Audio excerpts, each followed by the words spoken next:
Hello అందరికీ. మేమైతే few days back మేము మా ఛానల్లో కొన్ని దుబాయ్కి సంబంధించిన వీడియోస్ అయితే అప్లోడ్ చేసాం. ఆ వీడియోస్కి చాలా మంచి రెస్పాన్స్ వచ్చింది. ఇంకా ఆ వీడియోస్లో మేము మీకు ఏదైనా డౌట్స్ ఉంటే, అంటే దుబాయ్లో ఎలా జాబ్స్ తెచ్చుకోవాలి, ఇంకా దుబాయ్ వీసా, ఇంకా జాబ్, ఇక్కడ శాలరీ, వీటి గురించి ఏదైనా డౌట్ ఉంటే కూడా అడగమని చెప్పాం. చాలామంది చాలా క్వశ్చన్స్ అడిగారు. సో ఆ క్వశ్చన్స్ అన్నీ ఒక వీడియోలో కవర్ చేయడం అయితే చాలా కష్టం. అలా చేసుకుంటూ పోతే ఒక 2-3 రోజులైనా ఆ క్వశ్చన్స్కి మేము చేసే ఆన్సర్స్ అంత ఎక్కువ అయిపోతాయి అన్నమాట. వాటన్నిటి గురించి ఈరోజు అయితే షార్ట్ అండ్ స్వీట్గా ఒక వీడియో మీకు ముందుకు తెచ్చేస్తున్నాం. సో ఈ వీడియోలో దుబాయ్లో చాలా డిమాండ్లో ఉండే 7 జాబ్స్ని షేర్ చేసుకోబోతున్నాం. మిగతా జాబ్స్ కూడా మీరు ఎతకవచ్చు, కానీ ఈ 7 జాబ్స్ ఎతికారంటే చాలా ఈజీగా క్రాక్ చేసి దుబాయ్కి వచ్చేయచ్చు. ఈ వీడియో అయితే స్కిప్ చేయకుండా మొత్తం చూడండి. అలాగే మీ ఫ్రెండ్స్లో కానీ మీ ఫ్యామిలీలో కానీ ఎవరైనా దుబాయ్ మూవ్ అవుదాం అనుకుంటున్నారో, ఎవరైతే దుబాయ్లో జాబ్ తెచ్చుకుందాం అనుకుంటున్నారో వాళ్ళతో ఈ వీడియో అయితే షేర్ చేయండి. ఈ వీడియో అయితే చాలా చాలా ఇన్ఫర్మేటివ్ అండ్ యూస్ఫుల్గా ఉండబోతుంది. సో స్కిప్ చేయకుండా ఫుల్గా చూడండి, యూస్ అవుతుంది. ఒకవేళ మీకు యూస్ అయ్యింది అనుకుంటే ఈ వీడియో కూడా ఒక లైక్ ఇచ్చుకొని కంటిన్యూ చేయండి.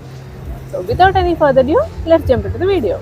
ఈ వీడియోలో అయితే బ్లూ కాలర్ ఇంకా వైట్ కాలర్ జాబ్స్ సంబంధించిన జాబ్స్ అయితే ఉంటాయి. దుబాయ్లో ఎక్కువగా ఇండియన్స్, పాకిస్తానీస్, బంగ్లాదేశీస్ ఎక్కువ జాబ్స్కి అప్లై చేస్తూ ఉంటారు. ఈ 3 కంట్రీస్లోంచి వచ్చే వాళ్ళకంటే కూడా ఇండియన్స్కి ఎక్కువ ప్రిఫరెన్స్ ఇస్తారు. సో ఇప్పుడు మేము చెప్పబోయే ఈ 7 జాబ్స్ లిస్ట్ ఉంది కదా, వీటిలో బోత్ బ్లూ కలర్ జాబ్స్, అంటే లెస్ దాన్ డిగ్రీ చదువుకున్న వాళ్ళకి, ఇంకా అంటే ఎడ్యుకేషన్ లేని వాళ్ళకి కూడా చేసే జాబ్స్ బ్లూ కలర్ జాబ్స్ అంటారు. సో ఆ జాబ్స్ ఉంటుంది. ఇంకా అబౌట్ డిగ్రీ, అంటే ఏదైనా డిగ్రీ, ఇంకా ప్రొఫెషనల్ డిగ్రీ ఇలాంటివి ఏదైనా చేస్తుంటే దానికి తగినట్టు జాబ్స్ కూడా ఉంటుంది. ప్రతి ఒక్కరికి కూడా ఈ వీడియో అయితే చాలా యూస్ఫుల్గా ఉండబోతుంది. ఈ వీడియోని అయితే స్కిప్ చేయకుండా ఫుల్గా చూడండి, చాలా useful video. Number 1 in the list real estaters. రియల్ ఎస్టేట్కి సంబంధించి అయితే చాలా జాబ్స్ అయితే ప్రస్తుతం ఇలా పుట్టగొడుగులు మొలిచినట్టు మొలుస్తున్నాయి అనమాట. వీటికి మీకు ఎలాంటి క్వాలిఫికేషన్ అవసరం లేదు. 10th చదువుకున్నా ఉంటుంది, ఇంటర్ చదువుకున్నా ఉంటుంది, డిగ్రీ చేసినా ఉంటుంది. ఈవెన్ MBA గ్రాడ్యుయేట్స్ కూడా ఈ రియల్ ఎస్టేట్ రంగంలో వాళ్ళు చాలా ప్రూవ్ చేసుకుంటున్నారు. దీనికి మీకు కావాల్సిందల్లా మంచి కమ్యూనికేషన్ స్కిల్స్, ఇంగ్లీష్ బాగా మాట్లాడితే చాలు. సో రియల్ ఎస్టేట్ అని మేము జస్ట్ అలా చెప్పేయట్లేదు, డేటాని బేస్ చేసుకుని చెప్తున్నాము. లాస్ట్ 2-3 ఇయర్స్లో దుబాయ్ రియల్ ఎస్టేట్, అంటే ఆఫ్టర్ కోవిడ్ ఈ వరల్డ్లోనే రియల్ ఎస్టేట్ దుబాయ్ అంతగా ఇంకా ఏది కూడా అంత స్కై రాకెట్కి వెళ్ళిపోలేదు. 500K ఉన్న ఒక ప్రాపర్టీ ఇప్పుడు 1 million, 1.2 million అలా గ్రో అయిపోయింది, అంటే ప్రైసెస్. సో కాబట్టి డిమాండ్ అయితే చాలా విపరీతంగా పెరిగిపోతుంది. సో మీకు కూడా యాక్చువల్గా తెలిసి ఉంటుంది, చాలామంది దుబాయ్కి మూవ్ అయిపోతున్నారు కదా ఇప్పుడు రీసెంట్ టైమ్స్లో. వాళ్ళందరికీ కూడా ఎక్కడ ఒక చోట స్టే కావాలి కదా. సో ఆబ్వియస్లీ డిమాండ్ ఉంది. సో రియల్ ఎస్టేట్కి డిమాండ్ ఉందంటే ఇంకా రియల్ ఎస్టేట్ ఓనర్స్కి, ఇంకా పీపుల్, వాళ్ళందరికీ కూడా డిమాండ్స్ ఉంటుంది కదా. సో ఆబ్వియస్లీ చాలా డిమాండ్ అయితే ఉంది. సో జయ చెప్పినట్టు ఇంగ్లీష్ స్కిల్స్, ఇంకా మీకు క్లయింట్ని బాగా హ్యాండిల్ చేసే స్కిల్ ఉంటే చాలు. అంటే బాగా క్లయింట్స్తో మాట్లాడి వాళ్ళతో మంచి ర్యాపో బిల్డ్ చేసి వాళ్ళకి ఏం కావాలో తెలుసుకొని ఒక ప్రాపర్టీ కొనేకి వచ్చిన వాళ్ళకి మోర్ దెన్ 1 ప్రాపర్టీ సెల్ చేయడం, ఇలా చేసుకుంటే మీకు శాలరీ కన్నా కూడా ఇన్సెంటివ్స్ చాలా చాలా ఎక్కువ ఉంటుంది. ఒక నైజీరియన్ తన దుబాయ్ వచ్చి ఒక క్లీనర్గా జాబ్ స్టార్ట్ చేశాడు. కానీ ఇప్పుడు తన మిలియన్స్లో తన కంపెనీని రన్ చేస్తున్నాడు. దానికంతా పెట్టుబడి ఈ రియల్ ఎస్టేట్లోంచి తను తెచ్చుకున్నాడు. సో అంత బాగా ఆపర్చునిటీస్ అయితే ఉంటాయి ఈ రియల్ ఎస్టేట్లో. మీకు ఇలాంటి సేల్స్ స్కిల్ ఉంటే ఈ జాబ్ని అయితే మిస్ కాకండి, డెఫినెట్లీ ట్రై చేయండి. ఇంటర్వ్యూలో మీ ఈ స్కిల్ మాత్రమే మెయిన్గా చూస్తారు. మీకు ఇంగ్లీష్ కొంచెం అట్లా ఇట్లా ఉన్నా కూడా ఈ ఒక్క స్కిల్ ఉంటే మిమ్మల్ని మీరు సేల్ చేసేసుకోవచ్చు, ఈజీగా జాబ్ తెచ్చేసుకోవచ్చు. నెక్స్ట్ మన లిస్ట్లో ఉండే సెకండ్ జాబ్ ఏంటంటే సేల్స్ పర్సన్. మన ఇండియాలో ఒక సేల్స్ పర్సన్ ఒక డీల్ కంప్లీట్ చేస్తే, అంటే ఒక for example like credit card ఒకటి కరెక్ట్గా సక్సెస్ఫుల్గా అమ్మితే వాళ్ళకి ఇన్సెంటివ్ ఒక 1000 నుంచి 3000 వరకే ఉంటుంది. కానీ ఇక్కడ 10,000 వరకు కూడా మనం ఇక్కడ ఇన్సెంటివ్స్ తెచ్చుకోవచ్చు అనమాట. క్రెడిట్ కార్డ్ ఒకటే కాదు, ఇక్కడ సేల్స్ సంబంధించినవి చాలా ఉంటాయి. అంటే హెల్త్ కేర్ ఇండస్ట్రీలోని, ఇంకా బ్యూటీ ఇండస్ట్రీలోని, ఇంకా ఆస్థెటిక్ క్లినిక్స్లోని చాలా చాలా సేల్స్ వాళ్ళకి చాలా ఇంపార్టెన్స్ ఇస్తారు. సో మీకు కనుక ఇండియాలో మంచి సేల్స్ చేయగలుగుతారు, ఆస్థెటిక్ క్లినిక్లో మీకు మంచిగా ఎక్స్పీరియన్స్ ఉందంటే ట్రై చేయండి. దీనికి మెయిన్ స్కిల్ అంటూ ఏంటంటే టెలికాలింగ్, అంటే ఎదుటి వాళ్ళని కొంచెం మరీ ఎక్కువ విసిగించకుండా ప్రోడక్ట్ని కరెక్ట్గా సేల్ చేసేటట్టుగా, అంటే నీడ్ ఉండే పీపుల్ని తెలుసుకొని కరెక్ట్గా వాళ్ళని టార్గెట్ చేసి కాల్ చేసి వాళ్ళకి వాళ్ళు అవైలబుల్ ఉన్న టైంలో ఇలా కొంచెం ప్లాన్డ్గా మీరు సేల్స్ చేసుకోగలరంటే ఈ ఒక్క స్కిల్ ఉంటే సరిపోతుంది.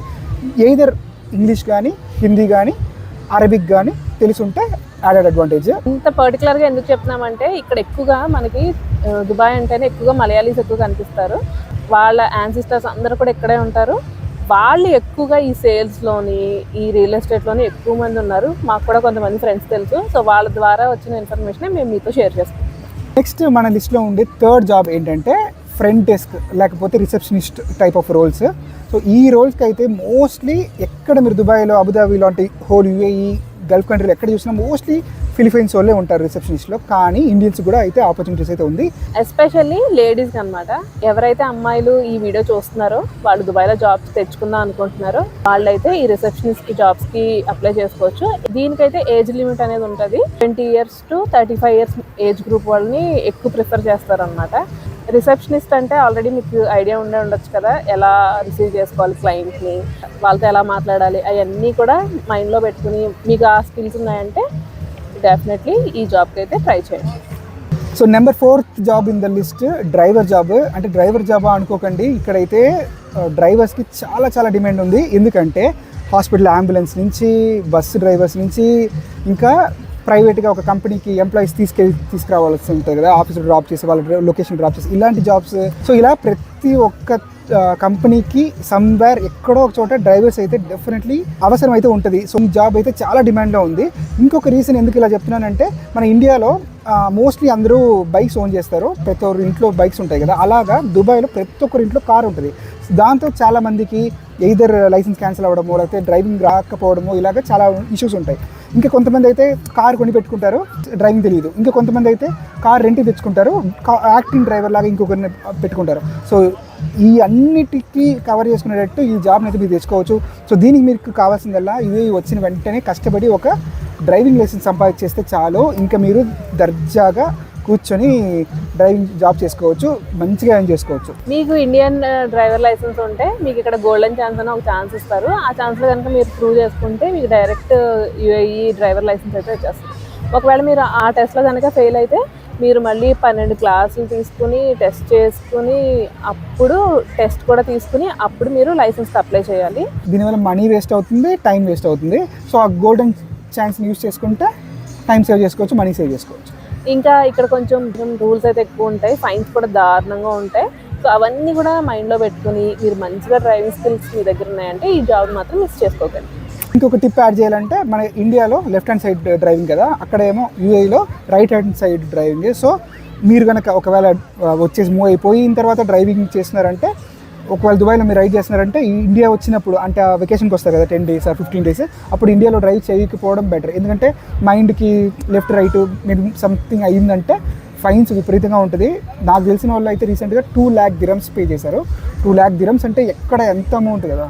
సో కొంచెం కేర్ఫుల్గా. Number 5 in the list managers.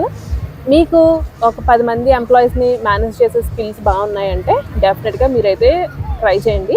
ఎందుకంటే ఇక్కడ చాలా ఎక్కువ కంపెనీస్ ఉంటాయి. ఇందాక నేను ఆల్రెడీ చెప్పాను ఆస్టిక్ క్లినిక్స్ అని, అక్కడ కూడా మేనేజర్ నీడ్ ఉంటుంది. ఇంకా టూర్ ఏజెన్సీస్ ఉంటాయి కదా, టూర్ బుక్ చేసుకోవడం అలాగా, వాళ్ళ దగ్గర కూడా మేనేజర్స్ అనేది చాలా అవసరం. ఇంకా గర్ల్స్ పని చేయడానికి వస్తారు కదా, బ్లూ కలర్ జాబ్స్ చేసేవాళ్ళు, వాళ్ళందరినీ కూడా మెయింటైన్ చేస్తూ ఒక మేనేజర్ అయితే ప్రతి కంపెనీకి అవసరం అవుతారు. మీకు కంప్యూటర్ స్కిల్స్ ఇంకా పీపుల్ని మేనేజ్ చేసే స్కిల్ బాగుందంటే గివ్ ఎ ట్రై.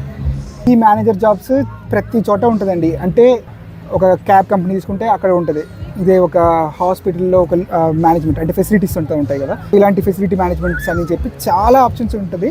సో ఈజీగా మీకు ఈ ఒక్క స్కిల్ ఉంటే చాలు, పీపుల్ మేనేజ్మెంట్ స్కిల్ అప్లై చేసేసుకోవచ్చు. ఇంకా ఇంగ్లీష్ కూడా వస్తే ఇంకా అడ్వాంటేజ్, ఈజీగా జాబ్ దొరికేస్తుంది. So number 6 in the list IT jobs. So రీసెంట్గా యూఏఈ గవర్నమెంట్ ఏం చేసిందంటే మైక్రోసాఫ్ట్ వాళ్ళతో ఒక ఒప్పందం కుదుర్చుకుంది. సో దీనివల్ల ఏంటంటే వాళ్ళు క్లౌడ్ ఎక్కడెక్కడైతే యూఏఈ డేటాని వేరే వేరే క్లౌడ్లో డేటా సెంటర్స్లో స్టోర్ చేస్తారో వాటన్నిటిని కూడా ఇప్పుడు మైక్రోసాఫ్ట్కి మూవ్ చేసే ఒక ప్లాన్ ఉంది. సో కాబట్టి నేను ఇచ్చే సజెషన్ ఏంటంటే మీరు కనుక మైక్రోసాఫ్ట్ అజూర్ నేర్చుకుని అందులో ఏదైనా ఒక సర్టిఫికేషన్ చేసుకున్నారంటే శుభ్రంగా ఇక్కడికి వచ్చేసి అజూర్ పైన ఏదో ఒక జాబ్కి అప్లై చేసుకుంటే ఈజీగా జాబ్ దొరికేస్తుంది. సో డెఫినెట్లీ చాలా డిమాండ్ అయితే ఉంది. మేము కల్లారా చూసినాము. ఇప్పుడు ఫ్రెషర్స్ టకామని ఒక కోర్స్ చేసేసి నెక్స్ట్ మంత్ జాబ్లో ఉంటున్నారు. సో అంత డిమాండ్ ఉంది. ఎందుకంటే చాలామంది ఏడబ్ల్యూఎస్ వైపు వెళ్ళే వాళ్ళు, ఇంకా జీసీపీ వైపు వెళ్ళే వాళ్ళు అజూర్ని పెద్దగా పట్టించుకోలేదు. కానీ ఇప్పుడు ఈ గవర్నమెంట్ అజూర్ మీద అంత ఇన్వెస్ట్మెంట్ చేయడం వల్ల, ఆ అగ్రిమెంట్ వల్ల సో చాలా డిమాండ్ అయితే ఉంది. సో డెఫినెట్లీ ఈ ఆపర్చునిటీ మిస్ కాకండి. సో ఎవరైతే ఐటీ జాబ్ చేద్దాము దుబాయ్లో అనుకుంటున్నారో వాళ్ళందరికీ ఈ వీడియోని షేర్ చేసి వాళ్ళకి కొంచెం హెల్ప్ చేయండి.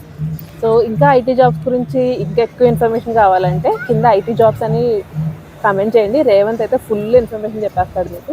సో అది మీకు చాలా యూజ్ అవుతుంది. సో లాస్ట్ది number 7 in the list health care jobs. Nurses, lab technician jobs ఉంటాయి, డాక్టర్ జాబ్స్ ఉంటాయి. ఇలా హెల్త్ కేర్కి సంబంధించిన ఈవెన్ న్యూట్రిషనిస్ట్ జాబ్స్ కూడా చాలా ఉంటాయి. సో వీటన్నిటికీ మన ఇండియాలో కూడా జాబ్స్ ఉంటాయి, దానికంటే కూడా 3-4 టైమ్స్ ఎక్కువ శాలరీ అనేది మనం దుబాయ్లో ఎర్న్ చేసుకోవచ్చు. కానీ వీటన్నిటికీ మనం ఒక ఎగ్జామ్ అయితే పాస్ అవ్వాల్సి ఉంటుంది. ఈ హెల్త్ కేర్ జాబ్స్కి మనమైతే ఒక ఎంట్రన్స్ ఎగ్జామ్ లాగా ఒకటి ఉంటుంది, దాన్ని క్లియర్ చేయాల్సి ఉంటుంది. ఈ ఎగ్జామ్ ఒక్కొక్క ఎమిరేట్లో, అంటే దుబాయ్లో దాని పేరు డిహెచ్ఏ ఎగ్జామ్ అంటారు, ఇదే అబుదాబిలో అయితే డిఓహెచ్ ఎగ్జామ్ ఉంటుంది. సో ఇలా మారుతూ ఉంటుంది.